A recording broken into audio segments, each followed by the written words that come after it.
Hello दोस्तों, story line wise channel में आपका स्वागत है। आज की हमारी कहानी है विधवा माँ आंखों में खटकती है, जो कि अर्चना खंडेवाल जी द्वारा लिखित कहानी है।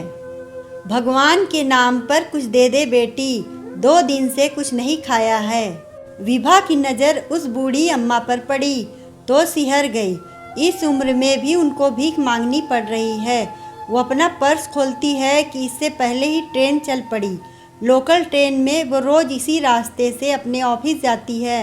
यूँ तो स्टेशन पर काफ़ी भीख मांगने वाले रहते हैं, पर इस बूढ़ी अम्मा को देखकर उसे विश्वास नहीं होता था कि ये भिखारिन है।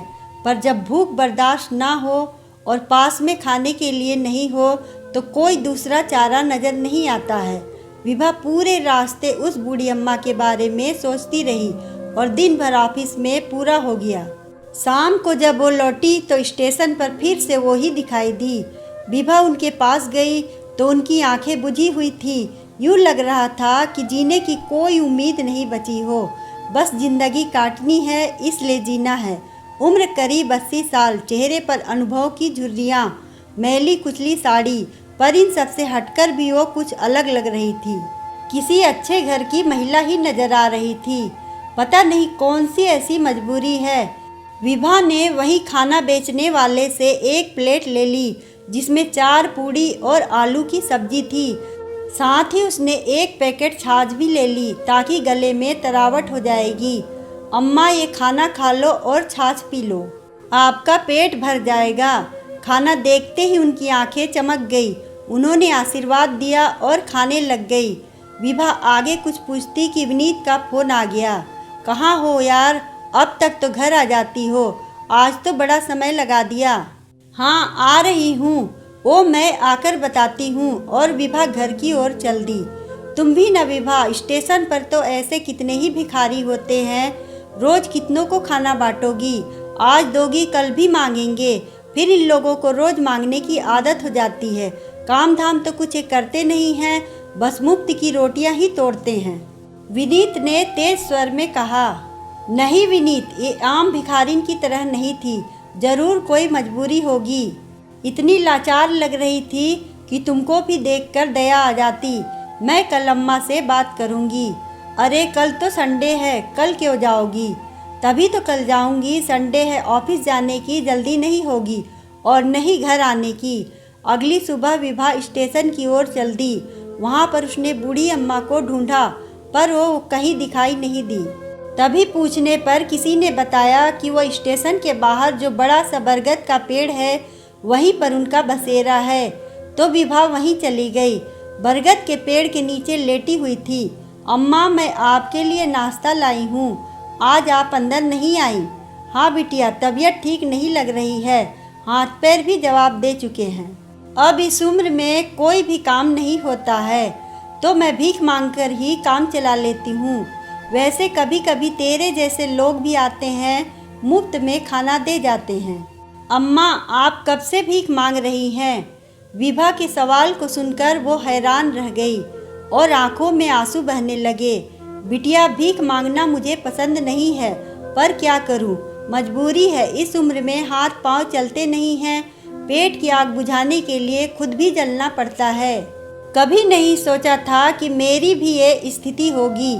मैं तो स्टेशन पर भिखारियों को खुद भीख देती थी, खाना कपड़ा ज़रूरत का सामान बंटवाती थी। शहर के बीचों बीच हमारा बड़ा सा मकान था। मकान में नौकर चाकर थे, किसी रानी से कम नहीं थी। घर पर दादी सास का हुक्म चलता था। वो लाठी हाथ में लेकर सबकी बजाती थी। मजाल थी कि उनके हुक्म के बिना एक पत्ता भी हिल जाए। घर में खाने पीने की कोई कमी नहीं थी। हर आने जाने वाले का घर में पूरा सम्मान किया जाता था। नौकर माली धोबी मुनीम सबको त्योहार पर अच्छे कपड़े और पैसे मिठाई देते थे। जब मेरी गोद भराई हुई थी तो पूरा गांव जिमड़े आया था। देसी घी में पकवान बने थे। सबने बेटे को आशीर्वाद दिया और मुझे पहली संतान के रूप में सोहन मिला।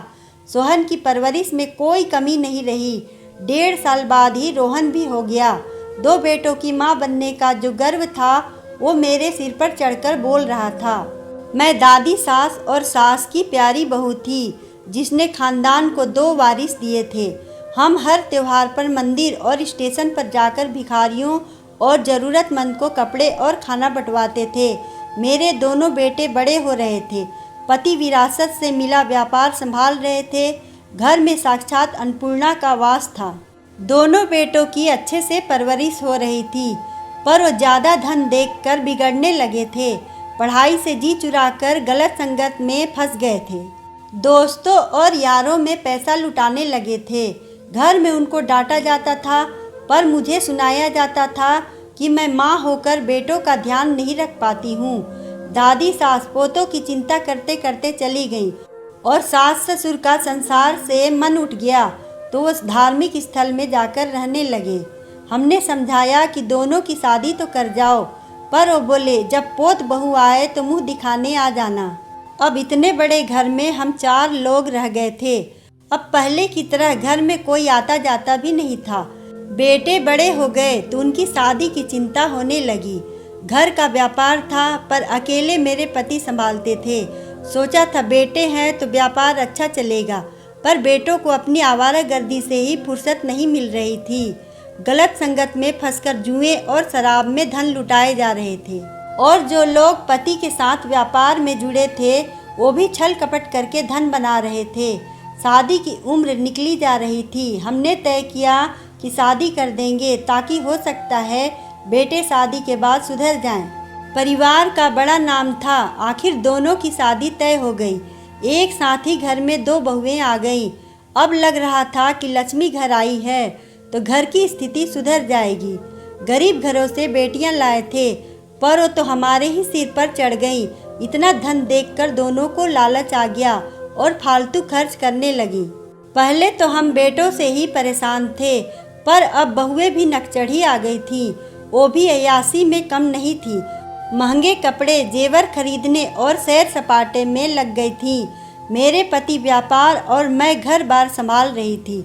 दोनों देर तक उठती नहीं थी और रसोई में पैर नहीं रखती थी। मेरी हालत देखकर पति ने बेटों को कई बार समझाने की कोशिश की, पर वो नहीं समझे। ये चिंता करने लगे और एक दिन अचानक इनकी तबीयत बिगड़ी और मुझे संसार में अकेला छोड़कर चले गए। इनके जाने के बाद भी बेटों की नींद नहीं खुली। 2 बच्चे हो गए, पर व्यापार संभला नहीं गया और उसमें नुकसान होने लगा। एक दिन ऐसा आया कि कर्जदारों की भीड़ सिर पर आकर खड़ी हो गई।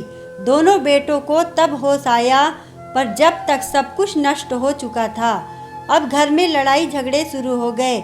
दोनों बहुएं रोज मायके जाने की धमकी देती और घर में भी पैसों की भारी तंगी हो गई थी। वो कहते हैं ना, विधवा माँ सबकी आंखों में खटकती है। मैं विधवा थी, कोई सहारा नहीं था, तो दोनों बेटे बहू कुछ भी सुना देते थे। मेरे खाने पीने में कटौती करने लगे थे। उन्हें लगता था कि अकेली इस माँ का बहुत खर्चा हो जाता है। अब रोज मुझे कोसा जाने लगा। मेरी वजह से दोनों कहीं ढंग से काम नहीं कर पा रहे हैं। घर में विधवा हो तो बरकत भी कम होती है। यही सोचकर बहुएं भी मुझे ताने देने लगी थीं। मुझे कुछ समझ नहीं आ रहा था कि मैं क्या करूं। एक दिन सोहन बोला, माँ आपको तीर्थ स्थल की यात्रा करवा लाता हूँ। हो सकता है कुछ पुण्य मिले और हमारे घर की स्थिति सुधर जाए। मैं भी खुश थी, पर थोड़ी आशंकित भी। आखिर ऐसी गरीबी में तीर्थ यात्रा करवाने की क्या सूझी। फिर भगवान का ही फैसला मानकर मैं तैयार हो गई। जिस तीर्थ स्थल पर जाना था, वहाँ से 2 स्टेशन पहले सोहन मेरे लिए पानी लेने को प्लेटफार्म पर उतरा था। पानी तो लाया नहीं और खुद भी नहीं आया। ट्रेन चलने लगी और मेरे पास 1 रुपया भी नहीं था। स्टेशन जाकर गाड़ी रुक गई। मैं नीचे उतरी और अपने बेटे का इंतजार कर रही थी, पर वो नहीं आया। स्टेशन पर ही सुबह से शाम हो गई। पास में पैसा भी नहीं था और भूख भी लग रही थी। कुछ नहीं सूझा। 1-2 दुकानदारों को अपनी आपबीती सुनाई, पर किसी ने भी मुझे खाना नहीं दिया। मैंने कहा, मुझे उधार दे दो, मेरा बेटा 1-2 दिन में लेने आ जाएगा। वो सब हंसने लगे। अम्मा तुम बहुत भोली हो, तुम्हारा बेटा अब कभी नहीं आएगा। वो तुम्हें यहाँ छोड़ गया है। तुम्हारे साथ रहना उसको भारी लग रहा था। मुझे विश्वास नहीं हुआ। 9 महीने जिस बेटे का भार उठाया, खून से सींचा। आज उन्हीं बेटों को माँ भारी लगने लगी थी। बस तभी से बेटों का इंतजार करना छोड़ दिया है। अब तो यही स्टेशन पर भीख मांगकर गुजारा कर लेती हूँ और भगवान का नाम जप लेती हूँ। बूढ़ी अम्मा की कहानी सुनकर विभा की आंखें भर आई। सच है, जानबूझकर भीख नहीं मांगते हैं, कुछ लोग मजबूर भी होते हैं। विभा घर पर आ गई, अपनी बूढ़ी अम्मा से मिल आई। कोई कहानी सुना दी होगी। हाँ विनीत, ऐसी कहानी जो अंदर तक मन को झकझोर देती है। बेटों से माँ का भार न उठाया गया तो स्टेशन पर छोड़कर चले गए। मैंने कहा बूढ़ी अम्मा आप अपने घर का पता दो, पर वो मुकर गई। वो अब ना बेटों के साथ रहना चाहती है और ना ही उन्हें सजा दिलाना चाहती है। वापस जाना नहीं चाहती। जब बेटों ने मेरा त्याग कर दिया तो मैं क्यों उनसे मोह रखूं? पत्थर की बन गई है। पर विनीत, मुझे अम्मा का इस तरह स्टेशन पर भीख मांगना अच्छा नहीं लगता है। हम उनके लिए कुछ नहीं कर सकते। विभा, हम क्या कर सकते हैं? हमारी अपनी नौकरियां हैं, अपनी बेटी हैं, जिसकी जिम्मेदारी हमारी है कि हम उसे अच्छा जीवन दें। लेकिन विनीत, हम अपनी बेटी को सब दे रहे हैं, पर जो सबसे अमूल्य विरासत है वो नहीं दे पा रहे हैं। हमारी बेटी अकेलेपन से जूझ रही है।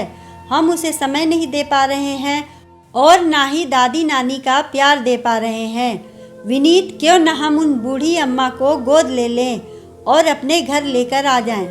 उन्हें भी सहारा मिल जाएगा और हमारी बेटी को दादी नानी का प्यार भी मिल जाएगा। तुम्हारा दिमाग खराब हो गया है। ऐसे ही रास्ते से किसी को भी उठाकर अपने घर में ले आऊं? किसी के बारे में कुछ पता तो होना चाहिए, फिर वो हमारी कोई नहीं लगती है। ऐसे मदद करना चाहो तो कर सकती हो, पर उन्हें घर तो नहीं ला सकते हैं ना। अनजान अजनबी लोगों का कोई भरोसा नहीं होता है। लेकिन विनीत, तुम भी तो अनजान और अजनबी ही थे जब तुम्हें अनाथालय से लाया गया था। विभा की बात सुनकर विनीत चौंक गया। फिर वो झूठ भी तो नहीं बोल रही थी। वो भी अनाथ था। जाने क्यों उसके माता पिता ने उसका त्याग कर दिया था। आज भी उसे अपने माता पिता की याद आती है, जिन लोगों ने उसे गोद लिया था। उन्होंने बड़े लाड़ प्यार से पाला और आज उन्हीं के दम पर वो अपने पैरों पर खड़ा हुआ है। विभा से शादी हुई और एक दिन दोनों उससे ही मिलने अपनी कार से आ रहे थे, पर भीषण सड़क दुर्घटना में दोनों मारे गए और अपनी पोती का चेहरा देख भी नहीं पाए। विनीत फिर से अनाथ हो गया। ये तो विभा ने उसे संभाला और हर कदम पर उसका साथ दिया। मुझे माफ़ कर दो विभा, हम कल सुबह उन अम्मा के पास चलेंगे और उन्हें घर पर ले आएंगे। रात को विभा बहुत खुश थी। उसने अपनी बेटी को भी बताया था कि वो कल दादी को लेकर घर पर आएंगे। सुबह उठकर तीनों ही स्टेशन पर चल दिए। विभा की नज़रें उन्हें ढूंढ रही थी। तभी दूसरी ओर बहुत भीड़ दिखी। वो भी भीड़ के अंदर देखने की कोशिश करने लगी। अंदर देखा तो मुंह से चीख निकल गई। अम्मा का शव पड़ा था। काफ़ी दिनों से बीमार थी। समय पर इलाज न मिलने के कारण मृत्यु हो गई। 2 बेटों की माँ भीख मांगने पर मजबूर हो गई थी और आज एक लावारिस की भांति स्टेशन पर पड़ी थी। विभा रोने लगी। बहुत मुश्किल से विनीत ने समझाया। लोग एक एक करके जाने लगे, पर विभा वहाँ से हिली नहीं। विनीत, हम अम्मा को अपने साथ नहीं रख पाए, पर सम्मान से उनका अंतिम संस्कार तो कर ही सकते हैं। इनके बेटों को तो खबर भी नहीं होगी कि आज उनकी माँ इस दुनिया से चली गई है। विनीत ने पुलिस वालों से परमिशन ली और सम्मान से अम्मा का अंतिम संस्कार कर दिया। विभा ने भींगी आंखों से उन्हें विदाई दी। दोस्तों, समाज में लड़कों की बड़ी चाह है कि बेटे होंगे तो माता पिता को बुढ़ापे में सहारा मिलेगा। उनके हाथों से चिता को आग दी जाएगी। पर कलयुग में सब परिभाषा बदल गई है। बेटे जीते जी माता पिता को छोड़ देते हैं, घर से बेघर कर देते हैं। अगर आपको हमारी कहानी अच्छी लगे तो वीडियो को लाइक करें, चैनल को सब्सक्राइब करें और कमेंट में बताएं कि आपको कहानी कैसी लगी। धन्यवाद।